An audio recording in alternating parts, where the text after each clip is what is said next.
ꯑꯍꯥꯟꯕꯃꯛꯇꯗ ꯁꯂꯥꯏ story ꯆꯦꯅꯦꯜꯒꯤ ꯃꯍꯨꯠ ꯁꯤꯟꯖꯗꯨꯅ ꯄꯥꯟꯊꯣꯏ ꯃꯉꯥꯡꯅ ꯃꯌꯥꯝꯕꯨ ꯇꯔꯥꯝꯅ ꯑꯣꯛꯆꯕꯒ ꯂꯣꯏꯅꯅ ꯏꯀꯣꯛꯅꯣꯅ ꯈꯨꯔꯨꯝꯖꯔꯤ꯫ ꯉꯁꯤꯁꯨ ꯃꯌꯥꯝꯒꯤꯗꯃꯛꯇ ꯅꯨꯡꯉꯥꯏꯔꯕ ꯋꯥꯔꯤ ꯃꯆꯥ ꯑꯃ ꯄꯨꯗꯨꯅ ꯂꯥꯛꯆꯔꯦ꯫ ꯋꯥꯔꯤ ꯑꯁꯤꯒꯤ ꯃꯃꯤꯡꯅ ꯏꯅꯦꯒꯤ ꯑꯔꯣꯏꯕ ꯃꯊꯧ ꯃꯉꯝ꯫ ꯋꯥꯔꯤ ꯑꯁꯤꯕꯨ ꯏꯕꯤꯔꯛꯄꯅ ꯑꯊꯧꯕ ꯃꯤꯇꯩ꯫ ꯍꯧꯖꯤꯛ ꯃꯌꯥꯝꯒꯤ ꯃꯐꯝꯗ ꯋꯥꯔꯤ ꯑꯁꯤ ꯈꯨꯗꯣꯜ ꯇꯝꯖꯔꯤ꯫ ꯃꯌꯥꯝ ꯄꯨꯟꯅ ꯇꯝꯃꯤꯟꯅꯔꯁꯤ꯫ ꯂꯝꯍꯥꯡꯒꯤ ꯑꯆꯧꯕ ꯂꯝꯕꯤ ꯑꯃꯗ ꯑꯣꯛꯇꯣ ꯑꯃ ꯊꯧꯔꯤ꯫ ꯑꯣꯛꯇꯣꯗꯨ ꯂꯝꯕꯤꯗ ꯐꯨꯠ ꯐꯨꯠ ꯇꯧꯔꯒ ꯑꯃꯨꯛ ꯃꯨꯠꯈꯤ꯫ ꯑꯣꯛꯇꯣ ꯃꯅꯨꯡꯗ ꯑꯣꯛꯇꯣ ꯊꯧꯕ ꯑꯍꯜ ꯑꯗꯨꯅ ꯃꯐꯝꯁꯤ ꯍꯦꯛ ꯌꯧꯕꯒ ꯑꯩꯒꯤ ꯑꯣꯛꯇꯣꯁꯤ ꯍꯦꯛꯇ ꯃꯨꯠꯈꯤꯕ꯫ ꯑꯣꯛꯇꯣ ꯑꯗꯨꯗ ꯅꯨꯄꯤ ꯑꯃꯒ ꯅꯨꯄꯥ ꯑꯃꯒꯁꯨ ꯇꯣꯡꯂꯤ꯫ ꯅꯨꯄꯥꯗꯨ ꯃꯈꯨꯠ ꯃꯁꯥꯗꯨ ꯌꯨꯝ ꯁꯪꯂꯨꯕ ꯃꯥꯜꯂꯤ꯫ ꯃꯆꯨ ꯃꯔꯥꯡ ꯏꯇꯩ ꯇꯩ꯫ "ꯈꯨꯔꯥ, ꯊꯥꯎ ꯂꯣꯏꯈꯤꯕ ꯑꯣꯏꯗꯣꯏꯔꯥ?" "ꯅꯠꯇꯦ, ꯃꯁꯤ ꯑꯩꯒꯤ ꯗꯥꯎꯅ ꯑꯣꯏꯗꯣꯏꯅꯤ ꯏꯕꯨꯡꯉꯣ꯫ ꯍꯥꯏꯐꯦꯠꯇ ꯏꯜꯂꯒ ꯍꯧꯅꯤ."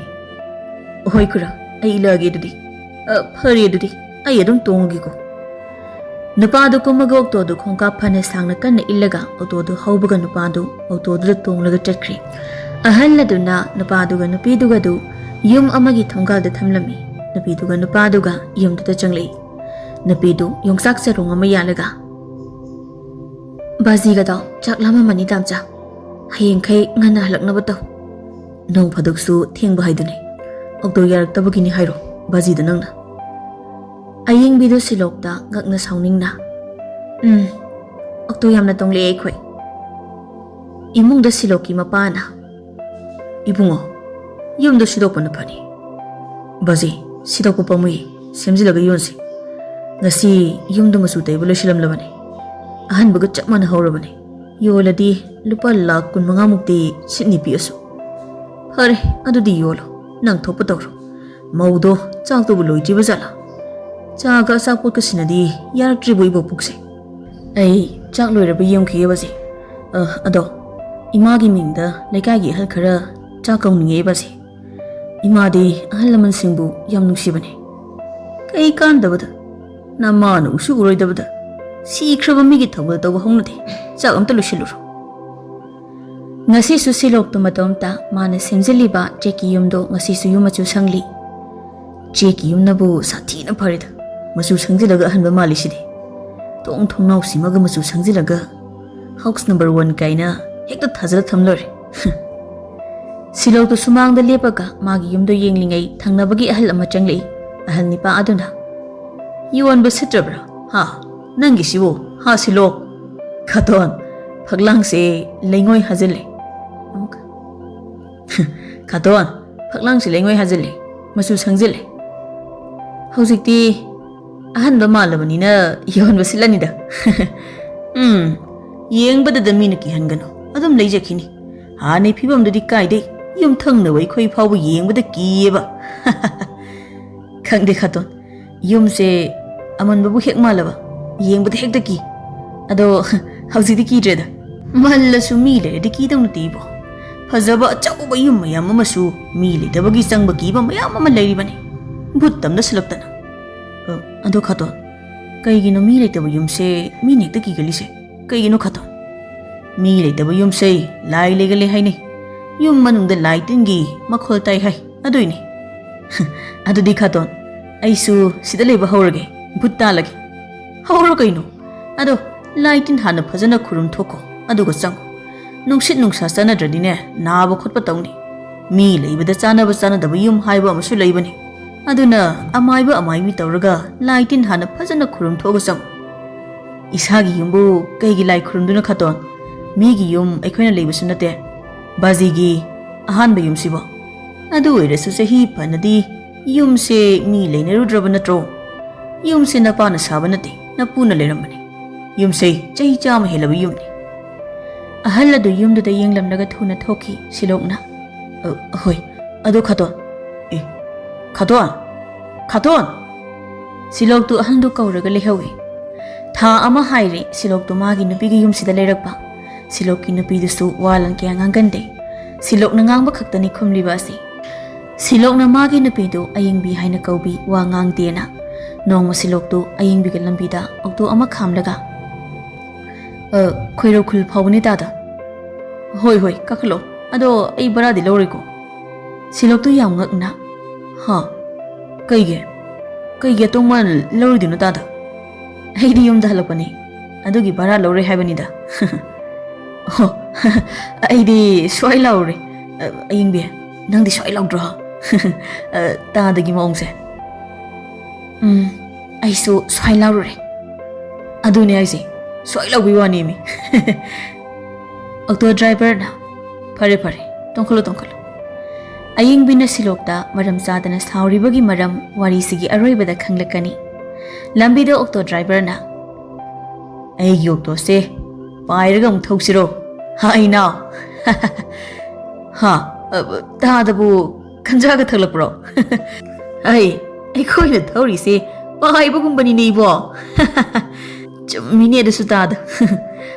Ayingbe se lause. Ay nang kon bigi lause. Nang kiba male. Adana phagi tawbusi. Kiye ai tamcha. Yum yogdore. Auto se paidrasu yarani. Khara wali ye. Mobile su mayam te yautri. Ibo nupi luna tawko. Usigi awanu ai khuding maki wakal potha famsi egi nupi ni. Ado ibema. Thuguna yogi hairadi ngihak tumtho. Tum daba ahing sangi. Mikap thok daba ahing tili hainari bani. Aduna tumtho napurabagi matam bakta. Numidang amani siloktu magi nupiga tumli yumthaki phen sukana humli. Ayingbidu mikap haiphe thoklaga. Tamcha. Phen makhonse ai tumba sunga yadi. Siloktu phen de yengna. Hoi. Adu phen si humdradi kang singnin tawbuni ni. Siloktu hawgalaga phen do muthlaga yumyai de haiphe yenglaga. Mai si sumuthalam khigi. Siloktu mayai gi maidu teklaung nu muthatbaga. Muthalaga thamba mayai ka gi yaliba phen do kana umkhalai. Siloktu kokthata salaung ni yenglaga. Ayingbi do khumlakte. Mai si thalaga adum thanunagida. Mitse masen marangi. Siloktu ayingbi gi manakta moi anigi ka da changlakpaga. Ayingbi do siloktu phamlaga yenglaga leirami. Kuidore. Tumbi yadrobo. Ay tumde. Ay siyum si lay bahina di tamcha. Sum leiraga hainarak tawbani kuidorage nangbo. Ayingbi do yaliba phen do yenglaga. Kaigino phense thano hairaga tharamise. Aidi thadi. Aso mayai ka da su matom dungai. Yum dalase. Ai sida lay bahina de. Haujik chalasira du de. Ai su sum kisale yumse. Kari no pano. Mina kida na bahai ga drairaga. Nanga sum ki hele se kaigino ba. Ai su kiradi ki haita bane. Kida ba sabani hen ki ni su. Lo haujik chana ba tawsila. Ai phi yom ba horani. Moi ani do phi kana yom lingai phen sing do haijindana amum khalai. Moi ani na thupi ba phi sing do loina humdokre. Ka manung do phi sing do koi pai pai raga leiba do ubada siloka ingbi ga do kang kha manung da. Sidi yam ki ingbi. Nangona gi ani na ki. As yari nang ai phi pugera purigera chalani ai. Ayingbi do kang kha dagi satlauna tholakpaga. Moi ani gi ka gi fen mathakta nupi ama phara hairaga thauri yan bagum. Ungaga leibadu ayingbina uramale. Ayingbidu lauraga kangkhada amu sensilei. Tamcha! Yamsi tamdari tamcha! Kare, kamai tamdari ba? Penda, nupi yam ayalaga leiba. Hey, kamai ni yalino? Makut ni yalira, makong ni yalira ba ayingbi? Thauri yan ba ne ba? Thauri yan ba ne ba? Oi ma, ayingbi. Ekoi ka se mi thori halaga sikhi ba male dudi ha nanga fa bana bana te thamcha na aba bana bana te ai sini na phendu da napi ama huru unglaga phara hairi masamdu phallaga chairaga phendu su makhol thongna ki ko laun unglaga leiri namit nini sure siloka ingbi gana kangka makhada leiri base ingbe nang sak lamdro lamde khongde hamningdro hamningde mapandi thokningdro Aidi yadring ko ingbi. Sida kudingli sida tawo tamcha. Ikai je edudi. Adudi tho talo. Sida kedorige. Khong hamninglaga kanam ki no. Talle dasu. Simai sum kullaga lebese yawai ingbi. Wadi tho silo. Namit thoklikan sida chalhorasi. Ado phen sidi adum ungi sidi. Mathatradi ung batabane.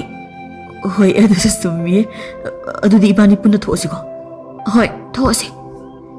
Moi ani do thongal hek yaubaga ahimbe kari amung tawrage tamcha nangi na de yan basana dudi he ꯂꯤꯛꯅ ꯀꯗꯥꯏ ꯁꯟ ꯃꯉꯥꯒꯤ ꯂꯤꯛꯇꯣ ꯑꯌꯦꯡꯕꯤꯗꯣ ꯃꯉꯛ ꯃꯅꯥꯗꯣ ꯁꯠ ꯃꯥꯔꯒ ꯎꯄꯨ ꯃꯅꯨꯡꯗ ꯊꯝꯃꯝꯃꯦ ꯇꯥꯝꯆꯥ ꯎꯄꯨꯗ ꯈꯨꯗꯣꯞꯁꯨ ꯈꯨꯖꯤꯁꯨ ꯂꯣꯏꯅ ꯊꯝꯂꯝꯃꯦ ꯇꯥꯝꯆꯥ ꯌꯥꯔꯦ ꯍꯨꯔꯥꯟꯕ ꯑꯃ ꯊꯥꯖꯤꯜꯂꯒ ꯂꯧꯊꯣꯛꯍꯜꯂꯁꯤ ꯂꯥꯎ ꯌꯨꯝꯗ ꯍꯜꯂꯁꯤ ꯀꯔꯤꯕ ꯁꯅꯥꯗꯣ ꯍꯨꯔꯥꯟꯕ ꯊꯥꯖꯤꯜꯂꯒ ꯂꯧꯊꯣꯛꯍꯟꯁꯦ ꯍꯥꯏꯕ ꯍꯨꯔꯥꯟꯕꯗꯤ ꯀꯤꯗꯕꯅꯦ ꯑꯗꯨꯏ ꯍꯥꯏꯕꯅꯦ ꯅꯪ ꯍꯧꯗꯣꯡꯗ ꯉꯥ ꯁꯤꯟꯅꯕꯅ ꯄ꯭ꯔꯃꯥꯟ ꯑꯃ ꯂꯩꯕꯗꯣ ꯅꯪ ꯑꯃꯨꯛꯇ ꯐꯥꯎꯕ ꯇꯥꯗ꯭ꯔꯤꯕ꯭ꯔꯥ ꯕꯍꯥ ꯑꯗꯨꯗꯣ ꯇꯥꯔꯦ ꯑꯗꯨꯗꯤ ꯍꯧꯗꯣꯡꯒ ꯉꯥꯒꯒꯤ ꯋꯥꯔꯤꯅꯤ ꯀꯩꯅꯣ ꯌꯥꯔꯦ ꯇꯥꯝꯆꯥ ꯂꯥꯎ ꯁꯅꯥ ꯂꯧꯊꯣꯛꯂꯨꯁꯤ ꯊꯨꯅ ꯑꯝꯇ ꯇꯜꯂꯦ ꯑꯩꯗꯤ ꯆꯪꯕꯒꯤ ꯅꯪ ꯀꯤꯔꯗꯤ ꯑꯩ ꯆꯪꯒꯅꯤ ꯑꯌꯤꯡꯕꯤꯗꯣ ꯗꯣꯡ ꯗꯣꯡ ꯂꯥꯎꯅ ꯌꯨꯝꯗꯨꯗ ꯆꯪꯈ꯭ꯔꯦ ꯑꯌꯤꯡꯕꯤ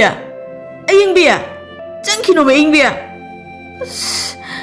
ꯅꯍꯥꯟꯒꯤ ꯕꯨꯠꯇꯨꯁꯨ ꯁꯅꯥꯒ ꯌꯥꯜꯂꯝꯃꯗꯤ ꯈꯪꯗꯧꯅꯤ ꯑꯌꯤꯡꯕꯤꯅ ꯎꯔꯗꯤꯅꯦ ꯀꯨꯝꯍꯩ ꯇꯥꯗꯧꯅꯤ ꯕꯨꯠꯀꯤ ꯃꯅꯥꯒ ꯂꯣꯏ ꯇꯠꯇꯧꯕꯅꯦ ꯑꯌꯤꯡꯕꯤꯅ ꯆꯤꯡꯕꯗ ꯃꯣꯏ ꯑꯅꯤꯗꯣ ꯏꯃꯨꯡꯗ ꯁꯅꯥ ꯀꯟꯅ ꯊꯤꯔꯤ ꯂꯩꯇꯦ ꯇꯥꯝꯆꯥ ꯆꯪꯂꯛꯂꯕꯅꯤꯅ ꯐꯪꯅꯕ ꯊꯤꯗꯧꯕꯅꯦ ꯑꯌꯤꯡꯕꯤ ꯑꯩꯁꯨ ꯊꯤꯅꯤ ꯐꯪꯗ꯭ꯔꯤꯐꯥꯎ ꯁꯅꯥꯅ ꯑꯩꯒꯤ ꯊꯋꯥꯏꯅꯦ ꯁꯅꯥꯅ ꯑꯩꯒꯤ ꯍꯛꯆꯥꯡꯅꯤ ꯃꯥꯅꯦ ꯑꯩꯅ ꯀꯥꯡꯗ꯭ꯔꯨꯝꯅꯤ ꯃꯣꯏ ꯑꯅꯤꯗꯨ ꯁꯅꯥꯗꯨ ꯊꯤꯕꯗ ꯅꯨꯃꯤꯠ ꯇꯥꯁꯤꯜꯂꯛꯂꯦ ꯑꯗꯨꯕꯨ ꯁꯅꯥꯗꯤ ꯐꯪꯗ꯭ꯔꯤ ꯁꯤꯂꯣꯛꯇꯨ ꯀꯥ ꯑꯃꯗ ꯁꯤꯗꯁꯨ ꯂꯩꯇꯦ ꯁꯣꯝꯗꯁꯨ ꯂꯩꯇꯦ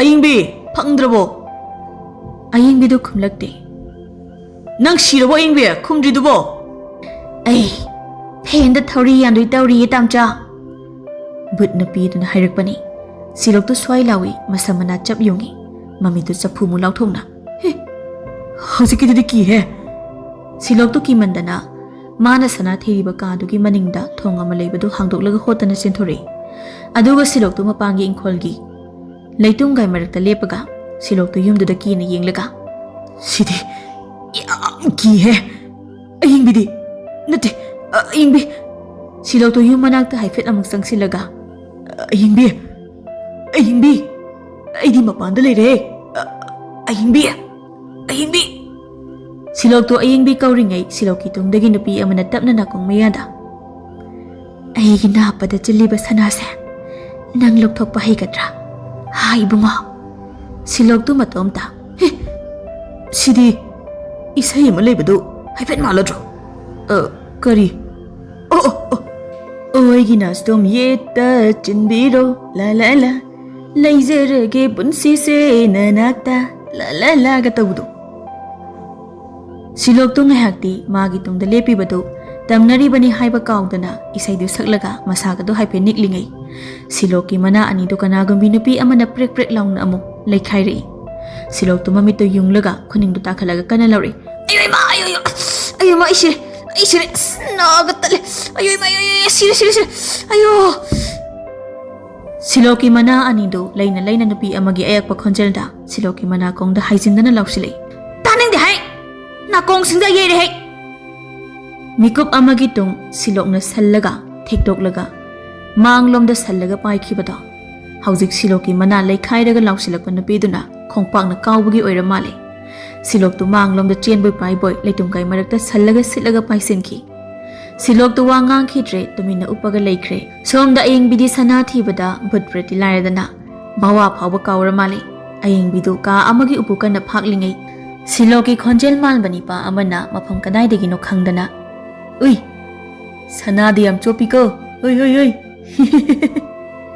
ꯑꯌꯤꯡꯕꯤꯗꯨ ꯁꯅꯥꯗꯨ ꯊꯤꯅ ꯑꯁ ꯇꯥꯝꯆꯥ ꯋꯥꯊꯤ ꯑꯩꯗꯤ ꯁꯅꯥ ꯐꯪꯗ꯭ꯔꯤꯐꯥꯎ ꯁꯤꯗꯒꯤ ꯁꯣꯟꯍꯜꯂꯣꯏ ꯑꯗꯨꯗꯤ ꯅꯪꯒꯤ ꯁꯅꯥ ꯑꯩꯅ ꯐꯪꯍꯜꯂꯣꯏ ꯑꯌꯤꯡꯕꯤꯗꯨ ꯇꯞꯅ ꯂꯩꯊꯣꯔꯛꯂꯒ ꯀꯔꯤꯕ ꯍꯧꯖꯤꯛꯀꯤꯗꯣ ꯇꯥꯝꯆꯥ ꯑꯩꯒꯤ ꯁꯅꯥ ꯅꯪꯅ ꯂꯣꯠꯁꯤꯟꯕ ꯑꯣꯏꯗꯣꯏꯔꯥ ꯑꯗꯨꯗꯤ ꯑꯌꯤꯡꯕꯤꯗꯨ ꯁꯠ ꯂꯥꯎꯅ ꯂꯩꯊꯣꯔꯛꯄꯗꯨꯗ ꯊꯣꯡꯖꯤꯟꯗ ꯅꯨꯄꯤ ꯑꯃ ꯊꯨꯅ ꯊꯣꯛꯈꯤꯕ ꯑꯌꯤꯡꯕꯤꯅ ꯎꯍꯧꯏ ꯊꯣꯡꯖꯤꯟꯗ ꯅꯨꯄꯥ ꯑꯃ ꯊꯨꯅ ꯊꯣꯛꯈꯤꯕ ꯑꯌꯤꯡꯕꯤꯅ ꯎꯍꯧꯏ ꯑꯁ ꯐꯅꯦꯛꯀ ꯁꯦꯠꯆꯤꯟꯗꯅ ꯇꯥꯝꯆꯥ ꯅꯪꯁꯤꯗꯤꯕ ꯐꯩ ꯈꯪꯗꯦ ꯐꯠꯇꯦ ꯈꯪꯗꯦ ꯂꯛꯅꯩꯅꯦꯅꯕꯨ ꯇꯥꯝꯆꯥ ꯀꯗꯥꯏ ꯑꯩꯒꯤ ꯁꯅꯥꯗꯣ ꯊꯨꯅ ꯑꯝꯇ ꯄꯤꯔꯛꯑꯣꯕ ꯀꯗꯥꯏꯅꯣꯕꯁꯦ ꯑꯌꯤꯡꯕꯤꯗꯨ ꯍꯧꯖꯤꯛꯀꯤ ꯅꯨꯄꯤꯗꯨ ꯁꯤꯂꯣꯛ ꯑꯣꯏꯔꯕꯣꯏ ꯈꯟꯗꯨꯅ ꯇꯥꯟꯅꯔꯒ ꯊꯣꯛꯂꯛꯄꯗ ꯐꯅꯦꯛ ꯁꯦꯠꯄꯤ ꯅꯨꯄꯤꯗꯨ ꯃꯌꯥꯏ ꯀꯥꯒꯤ ꯐꯦꯟꯗ ꯊꯧꯔꯤ ꯌꯥꯜꯂꯒ ꯐꯦꯟꯗꯨ ꯎꯪꯂꯤ ꯇꯧꯔꯒ ꯂꯩꯔꯝꯕꯗꯨ ꯎꯕꯗ ꯑꯌꯤꯡꯕꯤꯗꯨ ꯃꯃꯤꯠꯇꯨ ꯑꯣꯔꯣꯟ ꯑꯗꯨꯝ ꯋꯥꯟꯊꯈ꯭ꯔꯦ ꯁꯤꯂꯣꯛꯇꯨ ꯂꯩꯇꯨꯝꯒꯥꯏ ꯃꯔꯛꯇ ꯎꯞꯄꯒ ꯇꯥꯔꯤ ꯍꯧꯖꯤꯛꯁꯨ ꯑꯗꯨꯕꯨ ꯑꯌꯤꯡꯕꯤꯅ ꯏꯃꯨꯡꯗ ꯉꯁꯥꯏꯗꯒꯤ ꯇꯧꯔꯤꯕ ꯃꯌꯥꯝꯗꯨ ꯁꯤꯂꯣꯛꯅ ꯎꯕꯒꯨꯝ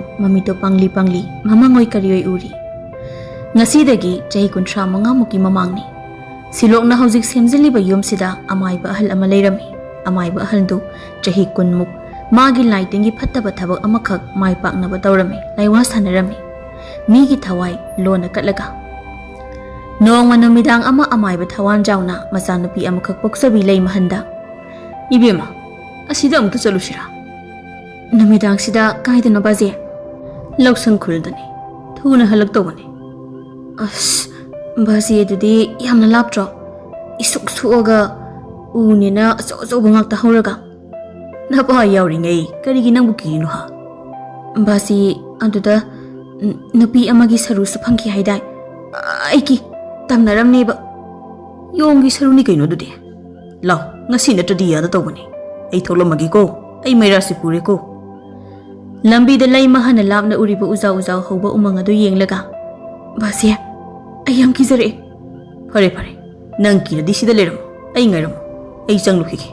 Karina baje nang ngawbro lamhang sida kaini na ngangino adudi punna changur sida nei bani law ahing wai jingi halakna batausi asomna thawan jauna masana pilai mahando uza hauba umangdu da pusilai umang mayai phauba thawan jauna masana pidu makhut samlaga pusilai mapa masadu umang mayai yobaga yamna akiba khonjel amatari mi amana kanna lawbagi baje kaino sikido Kaisunati yong khong bani.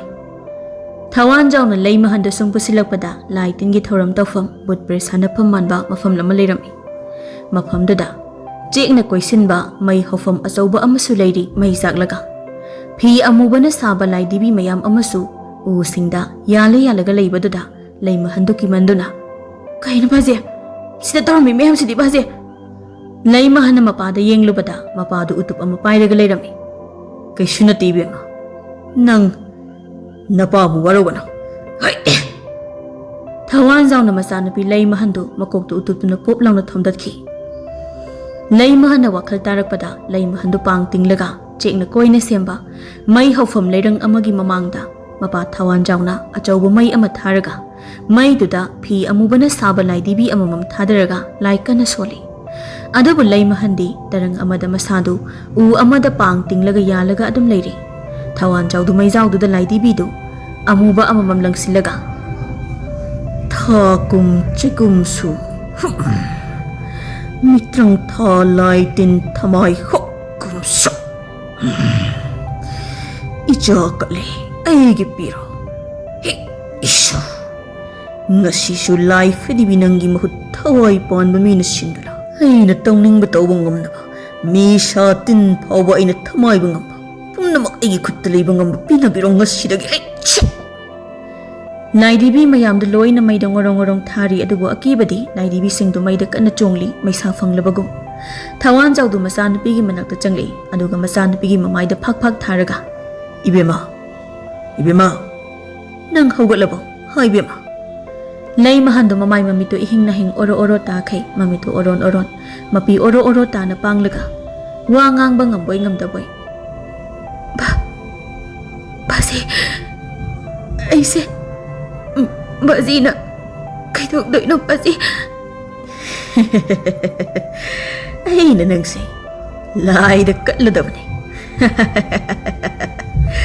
Ay na nang say, may tadaw ka daw riba ni. Basi, ay ba nung sibi ko basi? Ay hinglingi basi, ay wat bigano. Ay may nang dayang wana siga niya basi.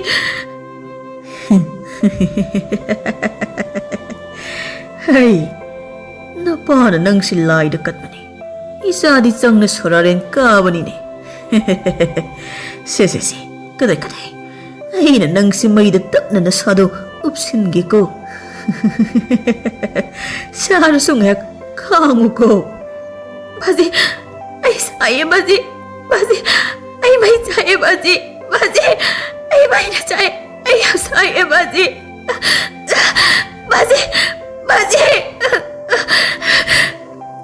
Thawan jaw na masanapi lay mahando may da upsindo na may thadok lami.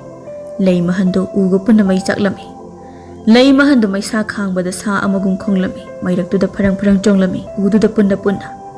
ꯍꯧꯖꯤꯛ ꯊꯋꯥꯟꯖꯥꯎꯗꯣ ꯃꯥꯡꯒꯣꯜꯗ ꯐꯝꯂꯒ ꯀꯞꯁꯤꯟꯅꯔꯤ ꯂꯩꯀꯥꯏꯒꯤ ꯃꯤ ꯈꯔꯁꯨ ꯐꯝꯂꯤ ꯅꯨꯄꯤ ꯑꯃꯅ ꯇꯥꯗ ꯅꯨꯄꯥꯗ ꯆꯦꯟ ꯆꯣꯡꯕ ꯇꯧꯔꯝꯕꯁꯨ ꯌꯥꯏꯗ ꯇꯥꯗꯅ ꯄꯥꯝꯂꯣꯏꯗꯕ ꯅꯤꯄꯥꯗꯒ ꯆꯦꯟꯈꯤꯗꯅ ꯂꯣꯠꯈꯤꯕ ꯑꯣꯏꯔꯝꯗꯧꯁꯨ ꯃꯥꯜꯂꯗ꯭ꯔꯥ ꯑꯍꯥ ꯃꯌꯥꯝ ꯊꯋꯥꯟꯖꯥꯎꯗꯣ ꯃꯉꯛꯀ ꯅꯣꯝꯁꯤꯟꯅꯩ ꯈꯗ꯭ꯔꯛꯀꯤ ꯃꯄꯤꯒꯗꯣ ꯇꯩꯊꯣꯛꯂꯒ ꯌꯥꯝꯅ ꯑꯍꯜ ꯑꯣꯏꯕ ꯅꯤꯄꯥ ꯑꯃꯅ ꯊꯋꯥꯟꯖꯥꯎ ꯅꯪ ꯅꯇꯣꯝꯇ ꯂꯩꯕ ꯋꯥꯒꯅꯤ ꯑꯅꯥ ꯑꯌꯦꯛ ꯌꯥꯎꯔꯛꯄ ꯀꯥꯟ ꯅꯪꯒꯤ ꯀꯅꯥ ꯂꯩꯔꯣꯏ ꯑꯗꯨꯅ ꯅꯪ ꯅꯨꯄꯤ ꯃꯁꯥ ꯐꯕꯤ ꯑꯃ ꯊꯤꯖꯤꯟꯅꯕ ꯇꯧꯁꯤ ꯅꯁꯥꯁꯨ ꯐꯅ ꯅꯍꯥ ꯑꯣꯏꯔꯤ ꯊꯋꯥꯟꯖꯥꯎꯗꯨ ꯀꯞꯁꯤꯟꯅꯔꯒ ꯆꯍꯤ 60 ꯁꯨꯗꯧꯔꯕ ꯑꯩꯕꯨ ꯀꯗꯥꯏꯗꯒꯤ ꯅꯨꯄꯤꯅꯣꯗ ꯇꯥꯗ ꯂꯩ ꯃꯄꯨꯔꯣꯏꯕ ꯂꯩꯈꯤꯗ꯭ꯔꯕꯤ ꯅꯨꯄꯤ ꯂꯩ ꯃꯆꯥꯅꯤꯄꯥ ꯑꯃꯕꯨꯗꯤ ꯆꯦꯜꯂꯛꯑꯅꯤ ꯑꯗꯨꯕꯨ ꯃꯆꯥꯅꯤꯄꯥꯗꯣ ꯅꯪꯉꯣꯟꯗꯗꯤ ꯌꯥꯝꯅ ꯀꯥꯟꯅꯕ ꯍꯥꯏꯕꯗꯨ ꯑꯣꯏꯔꯗꯧꯅꯤ ꯊꯕꯛ ꯏꯪꯈꯥꯡꯗ ꯇꯥꯗ ꯊꯋꯥꯟ ꯈꯥꯇꯣꯟꯒꯤꯁꯦ ꯑꯩꯗꯤ ꯌꯥꯝꯅ ꯐꯩꯌꯦꯅ ꯈꯜꯂꯤ ꯅꯨꯄꯥ ꯅꯍꯥ ꯑꯃꯅ ꯁꯤꯗꯤ ꯑꯐꯕ ꯋꯥꯅꯤ ꯀꯩꯅꯣ ꯈꯥꯇꯣꯟ ꯃꯥꯏꯕ ꯃꯁꯤꯃꯗꯤ ꯌꯥꯕꯤꯔꯣ ꯀꯩꯅꯣ ꯅꯠꯇ꯭ꯔꯕꯗꯤ ꯈꯥꯇꯣꯟ ꯅꯇꯣꯝꯇ ꯂꯩꯕ ꯋꯥꯗꯧꯔꯤꯕꯅꯤ ꯑꯗꯨꯅ ꯏꯄꯨꯅ ꯅꯨꯄꯤꯗꯨ ꯁꯤꯟꯕꯤꯔꯣ ꯈꯥꯇꯣꯟ ꯃꯥꯏꯕꯒꯤ ꯌꯨꯝꯗ ꯄꯨꯁꯤꯟꯕꯤꯔꯣ ꯑꯁꯨꯝꯅ ꯂꯩꯀꯥꯏꯒꯤ ꯃꯤꯁꯤꯡ ꯑꯗꯨꯅ ꯊꯋꯥꯟꯖꯥꯎꯒꯤ ꯃꯆꯥ ꯂꯩꯔꯕꯤ ꯂꯨꯈ꯭ꯔꯥꯕꯤ ꯅꯨꯄꯤ ꯑꯃ ꯁꯤꯟꯕꯤꯗꯨꯅ ꯃꯣꯏ ꯑꯍꯨꯝ ꯌꯨꯝ ꯑꯗꯨꯗ ꯂꯩꯃꯤꯟꯅꯔꯛꯄ ꯆꯍꯤ ꯑꯃ ꯍꯦꯜꯂꯦ ꯅꯣꯡꯃ ꯊꯋꯥꯟꯖꯥꯎꯗꯨ ꯃꯆꯥꯅꯨꯄꯤ ꯂꯩꯃꯍꯟ ꯍꯥꯠꯈꯤꯕ ꯃꯐꯝꯗꯨꯗ ꯌꯥꯝ ꯁꯥꯎꯅ ꯃꯨꯔꯨꯝ ꯃꯨꯔꯨꯝ ꯁꯣꯜꯂꯒ ꯐꯤ ꯑꯃꯨꯕꯅ ꯁꯥꯕ ꯂꯥꯏꯙꯤꯕꯤꯗꯨ ꯎꯗ ꯌꯥꯜꯂꯤ ꯍꯧꯖꯤꯛ ꯐꯥꯎꯕ ꯑꯩꯒꯤ ꯃꯇꯤꯛ ꯃꯌꯥꯏ ꯐꯪꯗ꯭ꯔꯤꯕ ꯑꯩꯒꯤ ꯅꯨꯄꯤꯁꯨ ꯀꯠꯈ꯭ꯔꯦ ꯑꯩꯒꯤ ꯏꯆꯥꯁꯨ ꯀꯠꯈ꯭ꯔꯦ ꯑꯗꯨ ꯐꯥꯎꯕ ꯑꯩꯒꯤ ꯃꯇꯤꯛ ꯃꯌꯥꯏ ꯐꯪꯗ꯭ꯔꯤꯕ ꯑꯗꯨꯗꯤ ꯂꯥꯏꯒꯤ ꯊꯧꯔꯝ ꯂꯣꯏꯁꯤꯟꯕ ꯌꯥꯗꯦ ꯆꯪꯁꯤ ꯆꯪ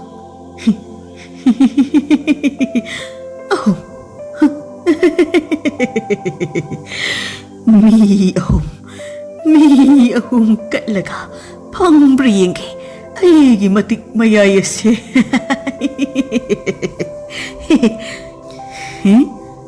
ꯀꯅꯥ ꯀꯠꯁꯤꯒꯦ ꯋꯥꯈꯜꯒ ꯈꯜꯂꯣꯏ ꯑꯩꯒꯤ ꯅꯨꯄꯤ ꯑꯇꯣꯝꯕꯤꯁꯦ ꯍꯦꯛꯇ ꯀꯠꯂꯒꯦ ꯏꯆꯥ ꯅꯨꯄꯤꯒꯤ ꯁꯔꯨ ꯃꯀꯣꯛꯁꯤ ꯃꯨꯟꯗ꯭ꯔ ꯃꯥꯜꯂꯦꯅꯦ ꯀꯥꯏ ꯎ ꯃꯈꯣꯡꯁꯤꯗ ꯈꯤꯜꯂꯒ ꯊꯝꯕꯤꯔꯒꯦ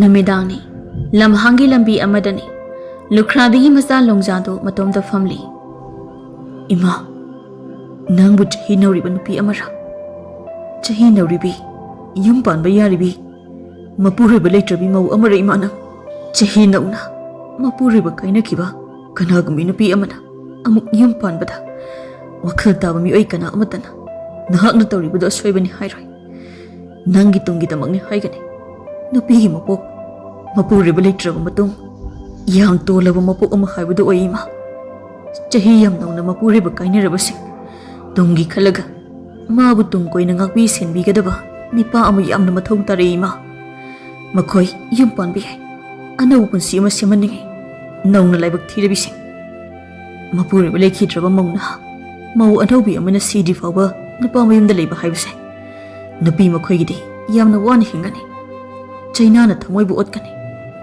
ꯅꯈꯣꯏꯒꯤ ꯄꯨꯟꯁꯤꯗ ꯑꯋꯥꯕ ꯄꯣꯠꯂꯝ ꯑꯃ ꯁꯣꯏꯗꯅ ꯄꯨꯗꯨꯅ ꯍꯤꯡꯍꯧꯒꯅꯤ ꯅꯨꯄꯥ ꯃꯌꯨꯝꯗꯨꯗ ꯅꯇꯣꯝꯇ ꯑꯗꯨꯅ ꯃꯧ ꯑꯗꯨꯒꯤ ꯃꯅꯦꯝ ꯃꯀꯨꯁꯤꯡꯅ ꯋꯥꯈꯜ ꯇꯥꯕꯤꯌꯨ ꯃꯈꯣꯏꯕꯨ ꯃꯅꯤꯡ ꯇꯝꯍꯟꯈꯣ ꯕꯣꯟꯗꯨ ꯌꯣꯛꯄ ꯆꯦꯛꯂ ꯑꯣꯏꯍꯟꯕꯤꯒꯅꯨ ꯃꯈꯣꯏꯒꯤꯁꯨ ꯑꯅꯧꯕ ꯇꯥꯏꯕꯪꯄꯥꯜ ꯑꯃ ꯑꯃꯨꯛ ꯁꯦꯝꯍꯟꯁꯤ ꯃꯄꯨꯔꯣꯏꯕ ꯂꯩꯇ꯭ꯔꯕꯤ ꯃꯈꯣꯏꯒꯤ ꯑꯋꯥꯕ ꯅꯨꯄꯥ ꯃꯌꯨꯝꯒꯤ ꯃꯅꯦꯝ ꯃꯀꯨꯁꯤꯡ ꯈꯪꯕꯤꯌꯨ ꯅꯨꯄꯤ ꯃꯄꯥꯝꯅꯁꯨ ꯍꯦꯟꯅ ꯈꯪꯕꯤꯌꯨ ꯅꯧꯔꯤꯕꯤ ꯃꯧ ꯑꯗꯨꯒꯤ ꯑꯄꯤꯛꯄ ꯏꯆꯥ ꯌꯥꯎꯔꯒꯁꯨ ꯄꯨꯛꯆꯦꯜ ꯆꯥꯎꯕ ꯅꯨꯄꯥ ꯀꯅꯥ ꯑꯃꯒ ꯅꯨꯄꯤ ꯂꯩꯈꯤꯗ꯭ꯔꯕꯤ ꯅꯨꯄꯤ ꯈꯥꯏꯅꯈ꯭ꯔꯕꯤ ꯅꯨꯄా ꯑꯃꯒ ꯌꯨꯝ ꯄꯥꯟꯃꯤꯟꯅꯕ ꯀꯩꯁꯨ ꯀꯥꯏꯗꯕ꯭ꯔꯥ ꯈꯜꯂꯤ ꯅꯨꯄꯥ ꯑꯩꯈꯣꯏꯅꯁꯨ ꯃꯈꯣꯏꯕꯨ ꯂꯧꯁꯤꯟꯕꯤꯌꯨ ꯃꯈꯣꯏꯕꯨ ꯅꯨꯡꯁꯤꯕꯤꯌꯨ ꯑꯗꯨꯕꯨ ꯏꯃꯥ ꯅꯪꯕꯨ ꯍꯧꯖꯤꯛꯄꯨ ꯌꯨꯝ ꯄꯥꯟꯕ ꯌꯥꯔꯤꯕ ꯃꯇꯝꯗ ꯍꯧꯖꯤꯛꯁꯨ ꯌꯨꯝ ꯄꯥꯟꯗꯨꯅ ꯅꯄꯨꯔꯣꯏꯕ ꯂꯩꯅꯤꯡꯂꯤꯕ꯭ꯔꯥ ꯑꯩꯕꯨ ꯄꯤꯛꯇ ꯄꯤꯛꯂꯤꯕ ꯆꯍꯤ 8-9ꯒꯤ ꯑꯉꯥꯡꯂ ꯑꯩ ꯑꯃꯅ ꯏꯃꯥ ꯅꯪꯗꯤ ꯀꯣꯟꯕ ꯉꯝꯒꯅꯤꯗꯅ ꯑꯩ ꯑꯉꯥꯡ ꯅꯠꯇ꯭ꯔꯦꯗꯅ ꯑꯩ ꯑꯃ ꯑꯁꯨꯛ ꯆꯥꯎꯅ ꯅꯨꯄꯥꯁꯤꯒꯤ ꯌꯨꯝꯗ ꯆꯦꯜꯂꯛꯂꯒ ꯃꯦꯟꯃꯟ ꯇꯥꯗꯅ ꯂꯩꯃꯤꯟꯅꯕꯁꯦ ꯕꯨꯠ ꯄ꯭ꯔꯦꯁ ꯁꯥꯟꯅꯕ ꯑꯍꯜ ꯑꯁꯤꯒ ꯂꯩꯃꯤꯟꯅꯕꯁꯦ ꯏꯃꯥ ꯑꯩꯗꯤ ꯀꯨꯏꯅ ꯂꯩꯃꯤꯟꯅꯕ ꯉꯝꯂꯣꯏ ꯌꯨꯝꯁꯤꯗ ꯅꯠꯇ꯭ꯔꯒ ꯏꯃꯥ ꯅꯪ ꯅꯄꯨꯔꯣꯏꯕ ꯑꯃ ꯂꯩꯕ ꯌꯥꯝ ꯄꯥꯝꯂꯕꯗꯤ ꯅꯣꯏ ꯑꯅꯤ ꯂꯩꯃꯤꯟꯅꯍꯧꯔꯣ ꯑꯩꯗꯤ ꯅꯣꯏ ꯑꯅꯤꯒꯤ ꯌꯨꯝꯁꯦ ꯊꯥꯗꯣꯛꯂꯒ ꯀꯗꯥꯏꯗꯅꯣꯃ ꯆꯠꯂꯅꯤ ꯇꯟꯖꯥꯗꯨꯗ ꯃꯃꯥꯗꯨ ꯃꯩ ꯑꯃ ꯄꯥꯏꯔꯒ ꯂꯣꯡꯖꯥꯗꯨ ꯊꯤꯔꯛꯄ ꯃꯥꯜꯂꯤ ꯃꯃꯥꯗꯨ ꯂꯣꯡꯖꯥꯒꯤ ꯃꯅꯥꯛꯇ ꯆꯪꯂꯛꯏ ꯐꯤ ꯑꯃ ꯏꯜꯂꯒ ꯏꯕꯨꯡꯉꯣ ꯅꯪꯕꯨ ꯑꯁꯨꯛ ꯊꯦꯡꯂ ꯐꯥꯎꯁꯤꯗ Sida kaidaurino ba? Imabu nupa yaudravadi hingba sukam ngamleroidra. Nauribi mapureba leitrabi mauna ha amani. Yum panba yari haibasu natrab. Adugi mana taurisi kaido. Ibunga. Nupi aikhoigi punsise yamna luine. Ningol amatana. Magi asengba mayumda mapamda siri phauba leinabagi mafam. Ibung ipasingna pidiye. Ima ipa leitaba namitagi. Ipamda aigi mafam leitri. Mau amatana mapureba leikidraba matung. Napa mayumda mapureba yaudana karamna hingani. Ima hauzik imana yung panba yaba matam natri. Imagi sahidugi su khara khangadabane. Aigi mai su khara yengbigadabane ima. Ibunga mafamduda ibanina kayada wana hingi haiba nang khangliba natra. Napa leikidraba matung nangna chahi ahum surakpa matam. Aibu inimna kayam otuna laki nang khangbra. Nayong pankro na aibu kayarak tankibani nabong na aibu phukibani. Adabu ay ipurayba yaudra basta ichagidamak. Ipurayba giyom di tadok loy haid. Iniyam ki kongko laga kayarak kapto na haizaki. Ado ima ay ningol nate. Ima bong tadok laga chakidoksin nate.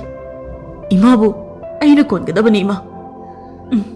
Ado mapurayba laikhidraba singkidi ningol pokpasingna henna wai. Maramdi ningol na mayum pankraga ipurayba leitraba ikhoidi kanagi mateng lauraga hinghawgani. Aina solaga aibu kanana yengsinbigani. Aina narak yeglaglaga kanana ibu yengsinbigani. Madugini hauzik tungi khalagani. Nauribi mapurayba leitrabi mauna ha kayana yum panbagi lambida khong thangnarakliba asi. Ima ay ningol nate ay pibane. Ay ni yum palaga ningol mawa induna napibimda lekidawba nate. Ay na leidawrisa ipana thambiramba yumfamdudane. Aduna imabu kondawriba senadawriba se ayne. Yari lao yumda sanglasi. Ibani na leirise yamna lapmankre. Longzadu mamagi mang thana sauna chaki nongma ahing amani. Tawanzaudu thong chena lolaga magi kada phi amubana laidibi kana sari. Hantakti mai soidana paklani thazai aina. Tawanzaudu laidibi singdu masing amuk theri. Yame he nupi ahum amaga kalaga aigi ningjaba se thungjarake. Hantakti soidana aigi ningjaba thunglagani nupi ahum kalaga.